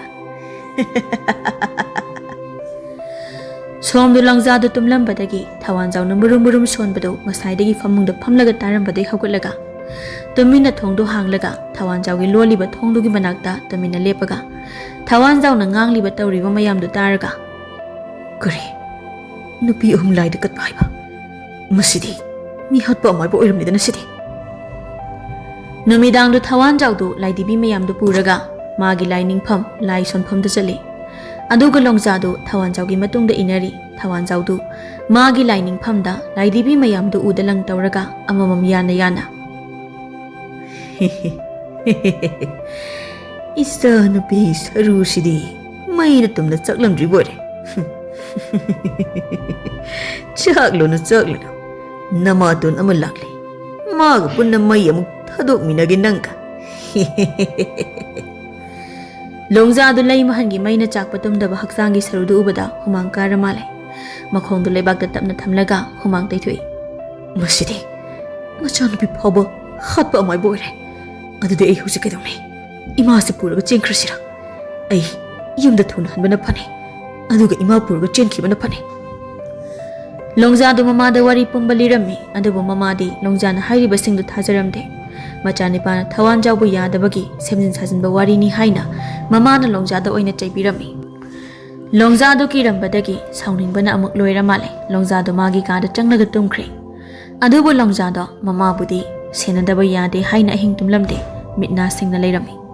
Numit kharanigi matungni tawanjauna longjagi mamadu magi lainingphamda puri numidangduda. ꯍꯌꯦꯡ ꯌꯦꯡꯕꯗꯤ ꯀꯩꯗꯧꯒꯦ ꯇꯥꯗ ꯑꯃꯝꯕꯁꯤꯗ ꯁꯦ ꯈꯨꯠꯁꯦ ꯑꯝꯇ ꯊꯥꯗꯣꯛꯎꯁꯦ ꯍꯩ ꯑꯌꯨꯛ ꯅꯨꯡꯊꯤꯜꯗꯤ ꯃꯤꯅ ꯎꯒꯗꯧꯔꯤꯕꯅꯤ ꯑꯐꯕ ꯄꯣꯠ ꯂꯣꯠꯄ ꯍꯩꯁꯦ ꯃꯤꯅ ꯀꯤꯗꯧꯕ ꯃꯐꯝꯗ ꯂꯣꯠꯇꯧꯕꯅꯤ ꯑꯁ ꯀꯔꯤ ꯄꯣꯠꯅꯣ ꯍꯥꯏꯕꯅꯤ ꯇꯥꯗ ꯑꯩ ꯀꯔꯤꯃꯠꯇ ꯄꯥꯝꯗꯦ ꯇꯥꯗ ꯁꯦ ꯈꯨꯠꯁꯦ ꯊꯥꯗꯣꯛꯄꯤꯌꯣ ꯑꯃꯨꯛꯇ ꯏꯕꯨꯡꯉꯣꯅ ꯎꯔꯒ ꯀꯩꯅꯣꯝꯃ ꯈꯜꯂꯅꯤ ꯑꯉꯥꯡꯒꯤ ꯃꯃꯥꯡꯗ ꯏꯀꯥꯏꯖꯩ ꯌꯥꯔꯣꯏ ꯌꯥꯔꯣꯏ ꯅꯪ ꯉꯁꯤꯗꯤ ꯑꯩꯅ ꯄꯨꯔꯤꯕ ꯃꯐꯝꯁꯦ ꯐꯥꯎꯕ ꯆꯠꯇꯕ ꯌꯥꯔꯣꯏ ꯀꯔꯤꯅꯣ ꯇꯥꯗ ꯁꯥꯎꯒꯠꯂꯛꯇꯅꯒ ꯇꯧꯔꯤꯕꯗꯨꯕꯣ ꯁꯦ ꯈꯨꯠꯁꯦ ꯑꯌꯣ ꯏꯃꯥ ꯈꯪꯕ꯭ꯔꯥ ꯅꯪ ꯍꯧꯖꯤꯛꯇꯤ ꯑꯃꯨꯛ ꯊꯥꯕꯗ ꯂꯦꯛꯊꯈ꯭ꯔꯤꯗꯣ ꯃꯁꯤꯗꯤ ꯁꯔꯣ ꯁꯔꯣ ꯂꯥꯎꯅ ꯆꯤꯡꯂꯒ ꯍꯦꯛ ꯄꯨꯔꯒꯦ ꯊꯋꯥꯟꯖꯥꯎꯅ ꯂꯣꯡꯖꯥꯒꯤ ꯅꯨꯄꯤꯗꯨ ꯃꯥꯒꯤ ꯂꯥꯏ ꯈꯨꯔꯨꯝꯐꯝ ꯇꯝꯅ ꯆꯤꯡꯂꯒ ꯄꯨꯔꯝꯃꯤ ꯍꯧꯖꯤꯛ ꯊꯋꯥꯟꯖꯥꯎꯅ ꯃꯥꯒꯤ ꯅꯨꯄꯤ ꯑꯇꯣꯝꯕꯤꯗꯨ ꯄꯥꯡ ꯇꯤꯡꯂꯒ ꯃꯃꯥꯡꯗ ꯑꯆꯧꯕ ꯃꯩ ꯑꯃ ꯍꯧꯔꯒ ꯂꯥꯏꯗꯤꯕꯤ ꯑꯃꯃꯝ ꯃꯩ ꯊꯥꯔꯒ ꯂꯥꯏ ꯀꯟꯅ ꯁꯣꯜꯂꯤꯉꯩ ꯊꯋꯥꯟꯖꯥꯎꯅ ꯊꯥꯔꯤꯕ ꯃꯩꯖꯥꯎ ꯑꯗꯨꯒꯤ ꯍꯦꯛ ꯃꯃꯥꯡꯗ ꯂꯣꯡꯖꯥꯗꯨ ꯊꯥꯡꯖꯧ ꯑꯃ ꯄꯥꯏꯔꯒ ꯃꯃꯤꯠꯇꯨ ꯏꯃꯨ ꯉꯥꯡꯅ ꯊꯋꯥꯟꯖꯥꯎꯗ ꯌꯦꯡꯂꯒ ꯂꯩꯔꯝꯕꯗꯨ ꯎꯕꯗ ꯊꯋꯥꯟꯖꯥꯎꯗꯨ ꯃꯩꯗ ꯂꯥꯏꯗꯤꯕꯤ ꯑꯃ ꯈꯪꯂꯪ ꯂꯪꯁꯤꯜꯂꯝꯂꯒ ꯐꯨꯛ ꯂꯥꯎꯅ ꯍꯧꯒꯠꯂꯒ ꯍꯤ ꯅꯪꯗꯤ ꯁꯤꯗ ꯀꯩꯗꯧꯔꯤꯕ ꯍꯥ ꯂꯣꯡꯖꯥꯗꯨ ꯊꯋꯥꯟꯖꯥꯎꯗ ꯃꯃꯤꯠꯇꯨ ꯏꯃꯨ ꯀꯥꯅ ꯌꯦꯡꯅ ꯈꯨꯠꯇ ꯄꯥꯏꯔꯤꯕ ꯊꯥꯡꯖꯧꯁꯦ ꯑꯩꯁꯦ ꯀꯩꯗꯧꯕ ꯂꯥꯛꯄ ꯃꯥꯟꯒꯦ ꯅꯃꯥꯁꯦ ꯂꯥꯏ ꯇꯣꯡꯉꯦ ꯑꯗꯨꯒꯤ ꯂꯥꯏ ꯈꯨꯔꯨꯝ ꯊꯣꯛꯀꯦꯅ ꯁꯤꯗ ꯄꯨꯔꯛꯄꯅꯤ ꯅꯪꯅ ꯅꯆꯥꯅꯨꯄꯤ ꯃꯐꯝ ꯑꯁꯤꯗ ꯃꯩ ꯊꯥꯔꯒ ꯍꯥꯠꯈꯤꯕ ꯅꯠꯇ꯭ꯔꯥ ꯍꯥ ꯑꯗꯨꯒ ꯏꯃꯥꯁꯨ ꯍꯥꯠꯀꯗꯕꯒꯤ ꯄꯨꯔꯛꯂꯤꯕ ꯅꯠꯇ꯭ꯔꯣ ꯍꯥ ꯃꯐꯝ ꯑꯁꯤꯗ ꯍꯥꯏ ꯅꯆꯦ ꯍꯥꯏꯌꯨ ꯅꯆꯦ ꯑꯆꯧꯕꯤ ꯀꯧꯗꯧꯅꯤ ꯅꯪꯅ ꯁꯦ ꯅꯃꯥꯁꯦ ꯑꯩꯅ ꯂꯥꯏ ꯈꯨꯔꯨꯝꯗꯅ ꯈꯔꯗꯤ ꯐꯔꯕꯅꯤ ꯑꯗꯣ ꯑꯩ ꯂꯥꯏꯗꯤꯕꯤꯁꯦ ꯃꯁꯤꯡ ꯁꯨꯅꯕ ꯃꯩ ꯑꯃꯨꯛꯇ ꯊꯥꯔꯝꯒꯦ ꯑꯗꯨꯒ ꯅꯃꯥꯒ ꯄꯨꯟꯅ ꯍꯟꯈ꯭ꯔꯁꯤ ꯑꯩꯈꯣই ꯂꯥꯏꯗꯤ ꯁꯣꯟꯗ꯭ꯔꯤ ꯂꯥꯏꯗꯤꯕꯤꯁꯤ ꯃꯩ ꯂꯣꯏꯅ ꯊꯥꯕ ꯌꯥꯗ꯭ꯔꯤ ꯏꯕꯨꯡꯉꯣ ꯂꯥꯎ ꯌꯨꯝꯗ ꯍꯟꯅꯕ ꯇꯧꯔꯁꯤ ꯇꯧꯁꯤꯟꯅꯔꯒ ꯃꯃꯥꯒꯤ ꯊꯧꯔꯤꯁꯨ ꯊꯥꯗꯣꯛꯂꯒ ꯃꯩꯗ ꯍꯦꯛꯇ ꯏꯟꯊꯈ꯭ꯔꯒꯦ ꯑꯁꯨꯛ ꯆꯥꯎꯅ ꯆꯥꯛꯂꯤꯕ ꯃꯩꯅꯨꯡ ꯑꯁꯤꯗ ꯃꯥꯅ ꯀꯟꯕ ꯉꯝꯕ꯭ꯔꯥ ꯌꯦꯡꯒꯦ ꯑꯩ ꯅꯪꯒꯤ ꯅꯃꯥꯒꯤ ꯊꯧꯔꯤꯁꯤ ꯊꯥꯗꯣꯛꯀꯦꯀꯣ ꯃꯁꯤꯗꯤ ꯃꯩꯅꯨꯡꯁꯤꯗ ꯅꯃꯥꯁꯦ ꯊꯋꯥꯟꯖꯥꯎꯅ ꯂꯣꯡꯖꯥꯒꯤ ꯃꯃꯥꯗꯨ ꯎꯗꯒꯤ ꯊꯧꯔꯤꯗꯨ ꯁꯠ ꯂꯥꯎꯅ ꯊꯥꯗꯣꯛꯂꯒ ꯃꯩꯗ ꯍꯦꯛ ꯊꯥꯗꯒꯦ ꯇꯧꯕꯒ ꯂꯣꯡꯖꯥꯅ ꯊꯋꯥꯟꯖꯥꯎꯒꯤ ꯃꯉꯛ ꯃꯄꯥꯗ ꯃꯥꯒꯤ ꯊꯥꯡꯖꯧꯗꯨꯅ ꯖꯣꯞ ꯂꯥꯎꯅ ꯂꯥꯝꯃꯒ ꯍꯥꯏꯈꯤ ꯑꯗꯨꯒ ꯂꯣꯡꯖꯥꯅ ꯃꯃꯥꯗꯨ ꯊꯨꯅ ꯑꯣꯛꯂꯒ ꯆꯤꯡꯊꯣꯛꯏ ꯊꯋꯥꯟꯖꯥꯎꯒꯤ ꯃꯀꯣꯛꯇꯨ ꯑꯆꯧꯕ ꯎ ꯑꯃꯒꯤ ꯃꯈꯣꯡꯗ ꯈꯤꯜꯂꯒ ꯂꯩꯔꯤ ꯃꯃꯤꯠ ꯃꯅꯥꯗꯨ ꯂꯥꯎꯅ ꯄꯥꯡꯂꯒ ꯃꯌꯥꯗꯨ ꯂꯥꯎꯅ ꯀꯥꯔꯒ ꯃꯀꯣꯏꯋꯣ ꯃꯔꯥꯡꯋꯣ ꯑꯗꯨꯒ ꯊꯋꯥꯟꯖꯥꯎꯒꯤ ꯃꯀꯣꯛ ꯌꯥꯎꯗꯕ ꯃꯁꯥꯗꯨꯅ ꯃꯩꯅꯨꯡꯗ ꯐ꯭ꯔꯤꯡ ꯂꯥꯎꯅ ꯀꯥꯎꯔꯒ ꯖꯒꯣꯏ ꯁꯥꯔꯤ ꯃꯩꯔꯛꯇ ꯂꯣꯡꯖꯥꯅ ꯃꯃꯥꯗꯨ ꯄꯣꯔꯒ ꯄꯨꯈꯤꯕ ꯉꯥꯏꯍꯥꯛꯀꯤ ꯃꯇꯨꯡ ꯊꯋꯥꯟꯖꯥꯎꯒꯤ ꯂꯥꯏꯅꯤꯡꯐꯝ ꯃꯐꯝꯗꯨ ꯕꯨꯠ ꯄ꯭ꯔꯦꯠꯀꯤ ꯃꯈꯣꯟ ꯃꯥꯟꯕ ꯅꯨꯄꯤ ꯑꯃꯒꯤ ꯑꯀꯤꯕ ꯈꯣꯟꯖꯦꯜ ꯈꯛ ꯇꯥꯕ ꯊꯋꯥꯏ ꯃꯤꯔꯦꯜ ꯑꯃ ꯂꯣꯡꯖꯥꯒꯤ ꯃꯇꯨꯡꯗ ꯀꯟꯅ ꯍꯣꯠꯇꯅ ꯆꯦꯟꯈꯤ ꯊꯋꯥꯏ ꯃꯤꯔꯦꯟꯗꯨ ꯂꯩꯃꯍꯟꯅꯤ ꯉꯁꯤꯗꯤ ꯃꯇꯝ ꯀꯨꯏꯅ ꯃꯄꯥ ꯊꯋꯥꯟꯖꯥꯎꯅ ꯂꯥꯏ ꯁꯥꯟꯅꯗꯨꯅ ꯐꯥꯖꯤꯟꯗꯨꯅ ꯊꯝꯂꯝꯕ ꯂꯩꯃꯍꯟꯒꯤ ꯊꯋꯥꯏ ꯃꯤꯔꯦꯟ ꯊꯋꯥꯟꯖꯥꯎ ꯍꯦꯛ ꯁꯤꯕꯒ ꯂꯩꯃꯍꯟꯒꯤ ꯊꯋꯥꯏ ꯃꯅꯤꯡ ꯇꯝꯖꯔꯦ ꯊꯋꯥꯟꯖꯥꯎꯗꯒꯤ ꯅꯥꯟꯊꯣꯛꯂꯦ ꯂꯩꯃꯍꯟꯒꯤ ꯊꯋꯥꯏ ꯃꯤꯔꯦꯟ ꯂꯩꯃꯍꯟꯗꯤ ꯃꯧꯄ꯭ꯋꯥꯅꯤꯄꯥ ꯑꯃ ꯐꯪꯂꯦ ꯍꯥꯏꯗꯨꯅ ꯂꯣꯡꯖꯥꯒꯤ ꯃꯇꯨꯡꯗ ꯏꯟꯅꯗꯨꯅ ꯊꯋꯥꯟꯖꯥꯎꯒꯤ ꯌꯨꯝꯗ ꯂꯩꯕ ꯍꯧꯈ꯭ꯔꯦ ꯑꯗꯨꯕꯨ ꯂꯩꯃꯍꯟꯗꯨ ꯃꯤꯁꯤ ꯆꯥꯗꯅ ꯁꯤꯕ ꯑꯣꯏꯕꯅ ꯃꯥꯒꯤ ꯊꯋꯥꯏꯗꯨ ꯕꯨꯠ ꯄ꯭ꯔꯦꯠ ꯑꯃꯒꯨꯝ ꯃꯥꯒꯤ ꯁꯥꯍꯨꯝ ꯈꯨꯗꯤꯡꯃꯛ ꯊꯋꯥꯟꯖꯥꯎꯒꯤ ꯌꯨꯝꯗ ꯇꯝꯅꯕ ꯑꯣꯏꯅ ꯊꯣꯛꯂꯝꯃꯤ ꯃꯥꯅ ꯂꯣꯡꯖꯥꯕꯨ ꯀꯧꯖꯕ ꯂꯣꯡꯖꯥꯒꯤ ꯃꯅꯥꯛꯇ ꯂꯩꯖꯕ ꯑꯣꯏꯅꯖꯕ ꯏꯃꯨꯡꯗꯨꯗ ꯁꯥꯟꯅꯖꯕ ꯈꯨꯗꯤꯡꯃꯛ ꯊꯋꯥꯟꯖꯥꯎꯒꯤ ꯏꯃꯨꯡꯗꯗꯤ ꯁꯥꯊꯤꯅ ꯑꯀꯤꯕ ꯃꯑꯣꯡ ꯑꯃꯗ ꯇꯝꯅꯕ ꯍꯥꯏꯕꯗꯣ ꯑꯣꯏꯔꯝꯃꯤ ꯍꯧꯈ꯭ꯔꯕ ꯊꯋꯥꯟꯖꯥꯎꯒꯤ ꯐꯠꯇ꯭ꯔꯕ ꯊꯧꯗꯣꯛꯁꯤꯡ ꯃꯌꯥꯝ ꯑꯁꯤ ꯉꯁꯥꯏꯗꯒꯤ ꯁꯤꯂꯣꯛꯇꯨ ꯂꯩꯇꯨꯡꯒꯥꯏ ꯃꯔꯛꯇ ꯎꯞꯄꯒ ꯃꯪ ꯑꯃꯒꯨꯝ ꯃꯃꯤꯠꯇ ꯎꯔꯤ ꯃꯃꯤꯠꯇꯨ ꯑꯣꯔꯣꯟ ꯄꯥꯡꯂꯒ ꯑꯌꯨꯛꯅꯤ ꯁꯤꯂꯣꯛꯇꯨ ꯑꯌꯤꯡꯕꯤꯗꯨ ꯀꯣꯟꯂꯒ ꯍꯧꯗꯣꯛꯂꯤ ꯑꯌꯤꯡꯕꯤ ꯇꯥꯕ꯭ꯔꯥ ꯑꯌꯤꯡꯕꯤ ꯑꯩ ꯋꯥꯔꯤ ꯑꯃꯇ ꯂꯤꯒꯦ ꯅꯪ ꯋꯥꯈꯜ ꯑꯃꯇ ꯇꯥꯔꯣ ꯑꯌꯤꯡꯕꯤ ꯑꯌꯤꯡꯕꯤꯗꯨ ꯃꯃꯤꯠ ꯇꯞꯅ ꯄꯥꯡꯊꯣꯔꯛꯏ ꯇꯝꯆꯥ ꯑꯩ ꯃꯄꯥꯟꯗ ꯑꯝꯇ ꯄꯨꯊꯣꯛꯄꯤꯌꯨ ꯇꯝꯆꯥ ꯍꯣꯏ ꯁꯦ ꯅꯪꯗ ꯍꯧꯒꯠꯀꯦꯁꯦ ꯁꯤꯂꯣꯛꯇꯨ ꯌꯨꯝꯊꯪꯅꯕ ꯈꯥꯇꯣꯟꯒꯤ ꯃꯅꯥꯛꯇꯨꯗ ꯐꯝꯂꯤ ꯈꯥꯇꯣꯟꯅ ꯑꯉꯛꯄꯅꯤ ꯃꯄꯨ ꯃꯥꯒꯤ ꯀꯨꯝꯍꯩ ꯅꯄꯥꯗꯣ ꯑꯇꯩ ꯀꯅꯥꯁꯨ ꯅꯠꯇꯦ ꯂꯣꯡꯖꯥꯅꯤ ꯏꯕꯨꯡꯉꯣ ꯅꯪꯒꯤ ꯃꯪꯗ ꯂꯤꯔꯤꯕ ꯋꯥꯔꯤꯗꯣ ꯃꯤꯁꯤ ꯆꯥꯗꯅ ꯁꯤꯈ꯭ꯔꯕ ꯏꯆꯥ ꯂꯩꯃꯍꯟꯒꯤ ꯊꯋꯥꯏ ꯃꯤꯔꯦꯟꯅ ꯂꯤꯕ ꯋꯥꯔꯤ ꯁꯣꯏꯗꯅ ꯑꯣꯏꯒꯅꯤ ꯑꯗꯣ ꯈꯥꯇꯣꯟ ꯑꯩ ꯇꯨꯝꯗꯦ ꯉꯔꯥꯡ ꯑꯍꯤꯡꯗꯣ ꯍꯛꯆꯥꯡꯗ ꯁꯣꯛꯈꯤꯕ ꯆꯩꯅꯥꯗꯨꯅ ꯑꯩ ꯇꯨꯝꯕꯗꯤ ꯅꯠꯇꯦ ꯑꯗꯨꯕꯨ ꯑꯩꯒꯤ ꯋꯥꯈꯜꯗꯤ ꯃꯪꯂꯥꯟ ꯑꯃꯒꯨꯝꯕꯅꯤ ꯃꯪꯂꯥꯟꯗ ꯎꯕ ꯑꯁꯦꯡꯕ ꯊꯧꯗꯣꯛ ꯑꯃꯒꯤ ꯋꯥꯔꯤ ꯑꯃꯅꯤ ꯈꯥꯇꯣꯟ ꯅꯄꯥꯅꯁꯨ ꯅꯅꯦ ꯊꯣꯛꯄ ꯂꯩꯃꯍꯟꯒꯤ ꯊꯕꯛ ꯊꯧꯔꯝ ꯂꯣꯏꯁꯤꯟꯕꯤꯔꯝꯗꯅ ꯇꯝꯅꯕꯗꯒꯤ ꯀꯤꯗꯨꯅ ꯌꯨꯝ ꯍꯣꯡꯈ꯭ꯔꯦ ꯃꯗꯨꯒꯤ ꯋꯥꯔꯧꯗꯅ ꯅꯪꯉꯣꯟꯗ ꯑꯣꯜꯂꯤ ꯑꯣꯏꯔꯤꯅꯤ ꯃꯗꯨꯒꯤ ꯑꯣꯏꯗꯣꯏꯔꯥ ꯏꯀꯨꯕꯣꯛꯅ ꯑꯩꯈꯣꯏꯗ ꯌꯨꯝꯁꯤꯗ ꯂꯩꯒꯅꯨ, ꯌꯨꯝꯁꯤ ꯌꯣꯟꯊꯣꯛꯀꯣ ꯍꯥꯏꯔꯤꯕꯁꯦ ꯈꯥꯇꯣꯟ? ꯑꯗꯨꯒ ꯇꯥꯝꯆꯥ, ꯑꯍꯣ, ꯅꯪꯅ ꯍꯥꯏꯅꯤꯡꯕꯗꯣ ꯈꯥꯇꯣꯟꯗ ꯂꯣꯏꯅ ꯑꯗꯨꯝ ꯍꯥꯏꯌꯣ꯫ ꯑꯌꯦꯡꯕꯤꯗꯣ ꯁꯤꯂꯣꯛꯇ ꯌꯦꯡꯂꯒ ꯍꯥꯏꯒꯦ ꯈꯥꯇꯣꯟ, ꯇꯥꯝꯆꯥꯁꯦ ꯌꯨꯝꯁꯤꯗ ꯍꯦꯛ ꯁꯦꯝꯖꯤꯟ ꯁꯥꯖꯤꯟꯕ ꯆꯠꯈꯤꯕꯗꯒꯤ ꯇꯥꯝꯆꯥꯁꯦ ꯀꯩꯅꯣꯝꯃ ꯑꯗꯨꯝ ꯇꯧꯈ꯭ꯔꯦ ꯈꯥꯇꯣꯟ꯫ ꯈꯣꯡꯅ ꯆꯠꯂꯁꯨ ꯑꯣꯛꯇꯣꯗ ꯇꯣꯡꯉꯤ ꯍꯦꯛꯇ ꯍꯥꯏ, ꯑꯅꯛꯄ ꯃꯐꯝꯗ ꯆꯠꯂꯁꯨ ꯌꯥꯝꯅ ꯂꯥꯞꯅ ꯆꯠꯊꯣꯛꯄꯒꯨꯝ ꯍꯦꯛ ꯇꯧꯕ, ꯑꯣꯛꯇꯣ ꯇꯣꯡꯁꯤ ꯍꯦꯛꯇ ꯍꯥꯏꯕ, ꯈꯣꯡꯅ ꯆꯠꯅ ꯆꯠꯅ ꯑꯣꯛꯇꯣ ꯗ꯭ꯔꯥꯏꯚꯔꯒ ꯋꯥꯔꯤ ꯁꯥꯟꯅꯔꯤꯅꯦꯅ ꯑꯗꯨꯝ ꯇꯧꯕ꯫ ꯑꯗꯨꯅꯤ ꯁꯤꯂꯣꯛ, ꯅꯪꯒꯤ ꯋꯥꯈꯜ ꯄꯨꯛꯅꯤꯡꯗꯣ ꯅꯅꯦꯒꯤ ꯊꯋꯥꯏ ꯃꯤꯔꯦꯜꯅ ꯅꯣꯏꯗ ꯋꯥꯔꯧꯖꯕꯒꯤ ꯈꯔ ꯅꯩꯈ꯭ꯔꯦ꯫ ꯑꯗꯣ ꯍꯧꯖꯤꯛ ꯅꯣꯏ ꯀꯩꯗꯧꯅꯤ ꯍꯥꯏꯕꯗꯣ ꯑꯩ ꯍꯥꯏꯒꯦ꯫ ꯍꯣꯏ ꯈꯥꯇꯣꯟ, ꯏꯅꯦꯒꯤ ꯊꯋꯥꯏꯁꯦ ꯂꯥꯏꯔꯝꯂꯦꯟꯗ ꯑꯃꯨꯛꯇ ꯈꯣꯡꯄꯥꯛꯅ ꯀꯥꯎꯈꯠꯈ꯭ꯔꯁꯤ ꯈꯥꯇꯣꯟ꯫ ꯑꯁ, ꯃꯇꯥꯡ ꯆꯥꯗꯅ ꯀꯔꯤꯅꯣ ꯃꯥꯅ ꯉꯥꯡꯉꯤ ꯋꯥꯁꯤꯕꯣ ꯇꯥꯝꯆꯥ? ꯑꯁ, ꯁꯨꯝ ꯋꯥꯔꯤꯁꯦ ꯈꯪꯂꯛꯄꯗꯒꯤ ꯀꯤꯔꯛꯇ꯭ꯔꯕ ꯑꯩꯗꯣ꯫ ꯑꯩ ꯋꯥ ꯍꯥꯏꯒꯦ ꯅꯣꯏ ꯑꯅꯤꯗ꯫ ꯇꯥꯝꯆꯥ, ꯈꯥꯇꯣꯟꯅ ꯍꯥꯏꯁꯤ ꯃꯨꯟꯅ ꯇꯥꯎ, ꯅꯈ꯭ꯋꯥꯡꯗꯣ ꯀꯣꯟꯅ ꯄꯥꯏꯌꯣ꯫ ꯑꯁ, ꯈꯣꯡꯄꯥꯛꯅ ꯀꯥꯎꯔꯛꯄꯒꯤ ꯅꯥꯔꯤꯅꯤꯅꯦ ꯅꯪꯕꯣ꯫ ꯑꯁ, ꯅꯥꯅꯤꯁꯤꯅ ꯃꯔꯣꯜ ꯑꯃ ꯁꯥꯔꯤꯕ꯫ ꯈꯥꯇꯣꯟ, ꯀꯩꯗꯧꯁꯤ ꯍꯥꯏꯕꯅꯣ ꯈꯥꯇꯣꯟ? ꯅꯣꯛꯅꯤꯡꯕ ꯑꯃꯁꯨ ꯐꯥꯎꯔꯤꯌꯦ ꯑꯩꯁꯦ꯫ ꯎꯃꯪꯗꯨꯗ ꯍꯧꯖꯤꯛꯁꯨ ꯅꯅꯦꯒꯤ ꯁꯔꯨ ꯁꯌꯥꯡꯗꯣ ꯂꯩꯔꯝꯈꯤꯅꯤ꯫ ꯑꯁ, ꯑꯩꯈꯣꯏꯕꯨ ꯁꯔꯨ ꯁꯌꯥꯡꯗꯣ ꯊꯤꯔꯛꯈꯤꯗꯣꯏꯕ ꯍꯧꯖꯤꯛꯁꯨ? ꯑꯁ, ꯇꯣꯛꯑꯁꯤꯗ, ꯑꯩꯈꯣꯏ ꯌꯨꯝꯁꯦ ꯂꯩꯇ꯭ꯔꯁꯨ ꯌꯥꯏ, ꯃꯥ ꯃꯇꯣꯝꯗ ꯎꯔꯥꯎ ꯊꯔꯥꯎ ꯇꯝꯅꯖꯍꯧꯔꯅꯤ ꯑꯗꯨꯝ ꯁꯤꯗ꯫ ꯃꯇꯣꯝꯗ ꯇꯝꯅ ꯍꯧꯕ ꯅꯠꯇꯦ ꯏꯕꯣ, ꯅꯪꯅꯤ ꯁꯣꯅꯣ ꯁꯨꯔꯒ ꯂꯩꯍꯧꯗꯣꯏꯁꯤ ꯏꯕꯣ꯫ ꯑꯗꯨꯅ ꯁꯔꯨꯗꯣ ꯊꯤꯔꯒ ꯃꯊꯧ ꯃꯉꯝ ꯂꯣꯏꯁꯤꯟꯗꯕ ꯌꯥꯔꯣꯏ ꯏꯕꯣ꯫ ꯈꯥꯇꯣꯟ, ꯀꯩ ꯅꯨꯃꯤꯠꯇ ꯆꯠꯅꯤ ꯑꯗꯨꯗꯤ ꯁꯔꯨ ꯊꯤꯕꯗꯣ? ꯃꯪ ꯂꯣꯏꯁꯤꯟꯕ ꯍꯩꯕ, ꯃꯤ ꯄꯣꯂꯣꯏꯕꯒꯤ ꯂꯥꯏ ꯇꯤꯟ ꯁꯣꯟꯕ ꯍꯩꯕ ꯃꯤ ꯑꯃ ꯇꯧꯔꯒ ꯁꯔꯨꯗꯨ ꯂꯧꯈꯠꯂꯒ ꯃꯪꯗ ꯄꯣꯂꯣꯏꯔꯒ ꯃꯊꯧ ꯃꯉꯝ ꯑꯗꯨꯝ ꯂꯣꯏꯔꯕꯒꯨꯝꯕꯅꯤ꯫ ꯁꯔꯨꯗꯨ ꯉꯁꯤ ꯍꯦꯛꯇ ꯊꯤꯔꯨꯔꯁꯤ꯫ ꯑꯁ, ꯍꯣꯏ, ꯑꯗꯣ ꯈꯥꯇꯣꯟ, ꯒꯥꯔꯤ ꯑꯣꯛꯇꯣ ꯑꯃ ꯋꯥꯏꯔꯒ ꯑꯩꯈꯣꯏ ꯈꯔ ꯌꯥꯝꯅ ꯆꯠꯁꯤ꯫ ꯃꯥꯒꯤ ꯑꯣꯛꯇꯣꯁꯦ ꯑꯃꯨꯛ ꯇꯧꯔꯛꯑꯦ꯫ ꯑꯗꯨꯗꯤ ꯇꯇꯥꯗ ꯆꯠꯁꯤ, ꯌꯥꯔꯦꯀꯣ?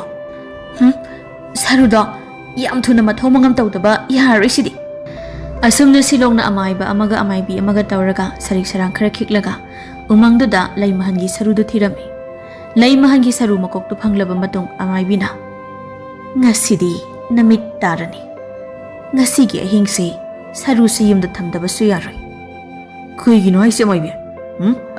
ꯉꯁꯤ ꯑꯗꯨꯝ ꯃꯊꯧ ꯃꯉꯝ ꯂꯣꯏꯁꯤꯜꯂꯁꯤ ꯃꯌꯥꯝ꯫ ꯏꯕꯨꯡꯉꯣ, ꯊꯋꯥꯏ ꯃꯤꯔꯦꯟꯁꯤ ꯌꯨꯝꯒꯤ ꯃꯤ ꯁꯛꯅ ꯌꯨꯝꯗꯒꯤ ꯀꯨ ꯃꯆꯥ ꯑꯃꯗ ꯁꯔꯨꯁꯤ ꯍꯥꯞꯂꯒ ꯃꯤ ꯃꯔꯤꯅ ꯃꯪ ꯐꯥꯎꯕ ꯎꯗꯕ ꯌꯥꯔꯣꯏ꯫ ꯑꯃꯥꯏꯕꯅ ꯃꯤ ꯑꯃ ꯄꯣꯂꯣꯏꯕꯒꯤ ꯃꯊꯧ ꯃꯉꯝ ꯆꯞ ꯆꯥꯅ ꯄꯥꯡꯊꯣꯛꯇꯕꯁꯨ ꯌꯥꯔꯣꯏꯅꯤ ꯏꯕꯨꯡꯉꯣ ꯅꯪꯕꯨ꯫ ꯑꯗꯨꯅ ꯀꯤꯔꯁꯨ ꯀꯤꯅ ꯉꯁꯤ ꯅꯨꯃꯤꯗꯥꯡꯁꯤꯃ ꯌꯨꯝꯗ ꯊꯝꯂꯒ ꯍꯌꯦꯡ ꯑꯌꯨꯛ ꯃꯥꯒꯤ ꯃꯊꯧ ꯃꯉꯝꯗꯨ ꯂꯣꯏꯁꯤꯜꯂꯁꯤ꯫ ꯁꯤꯂꯣꯛꯅ ꯑꯌꯤꯡꯕꯤꯗ, ꯑꯌꯤꯡꯕꯤ,